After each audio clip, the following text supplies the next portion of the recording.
Welcome to tech cookies. நாம் இப்போ அலங்காநல்லூர் அருகே உள்ள சுற்றுலாத்தலங்கள் என்னென்னு பார்க்க போகிறோம். நீங்கள் அலங்காநல்லூர் ஜல்லிக்கட்டுக்கு வர போகிறீங்கன்னா இது ரொம்ப யூஸ்ஃபுல்லாக இருக்கும். வாங்க வீடியோக்குள்ளே போகலாம். ஜனவரி 15 பாலமேட்டில் ஜல்லிக்கட்டு நடக்கும்போது அதுக்கு அடுத்த மறுநாள் ஜனவரி 16 அலங்காநல்லூரில் ஜல்லிக்கட்டு நடக்குது. அலங்காநல்லூருக்கு 13 கிலோமீட்டர் தூரத்தில் சாத்தியார் டேம் இருக்குது. ரொம்ப வருஷத்துக்கு அப்புறம் நிரம்பி வழிகிற அந்த அணையை பார்க்குறதுக்கு ரொம்ப அழகாக இருக்கும். குற்றாலம்பட்டி போகிற வழியில் இது இருக்குது.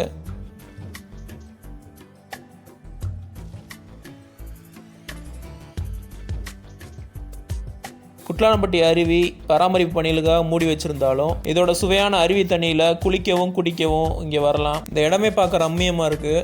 பாலமேட்டிலேருந்து வாடிப்பட்டி போகிற வழியில் இருக்குது. அலங்காநல்லூர்லேருந்து 20 கிலோமீட்டர் தூரத்தில் இது அமைஞ்சிருக்கு.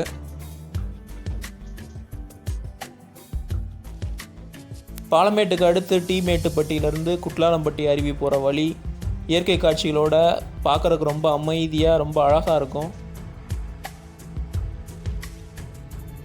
அடுத்து மதுரைக்கு ரொம்ப முக்கியமான மதுரை மீனாட்சி அம்மன் கோயில். இது அலங்காநல்லூர்லேருந்து 17 கிலோமீட்டர் தூரத்தில் இருக்குது.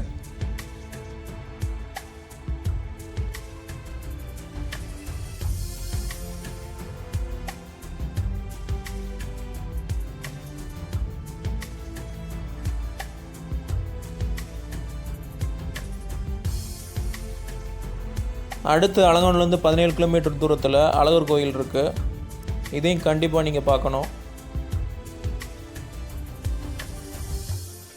அடுத்து மேலூர்லேருந்து 30 கிலோமீட்டர் தூரத்தில் திருமயம் கோட்டை. புதுக்கோட்டை வழியாக வர்றவங்க கண்டிப்பாக அந்த கோட்டையை பார்க்கலாம். ரொம்ப பழங்கால கோட்டை, ரொம்ப அழகாகவும் இருக்கும்.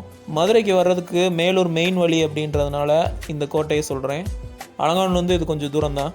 அலங்காநல்லூர் ஜல்லிக்கட்டுக்கு வரும்போது நிறைய பேர் மொபைல் யூஸ் பண்ணுறதுனால சுத்தமாக நெட்டு ஸ்பீடு சுத்தமாக இருக்கவே இருக்காது. ஸோ அதை கொஞ்சம் கவனிச்சுக்கணும்.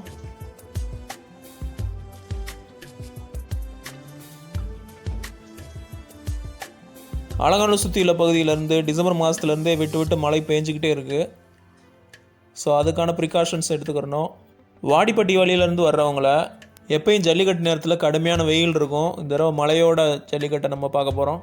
அலங்காநல்லூருக்கு முன்னாடி காந்தி கிராமத்துலேயும் மதுரையிலேருந்து வர்றவங்கள கேட்டு கடையிலையும் வண்டிகளை தடுத்து நிறுத்திடுவாங்க. அதுக்கப்புறம் நம்ம நடந்து தான் வர வேண்டியிருக்கும். 5 மணிக்கு முன்னாடி வர்றவங்க விஐபி பாஸ் வாங்கினவங்க தவிர யாருமே ஜல்லிக்கட்டை பார்க்க முடியாது. கண்டிப்பாக அதை சுற்றி சுற்றி நம்ம பார்த்துட்டு போயிட்டே இருக்க வேண்டியதான்.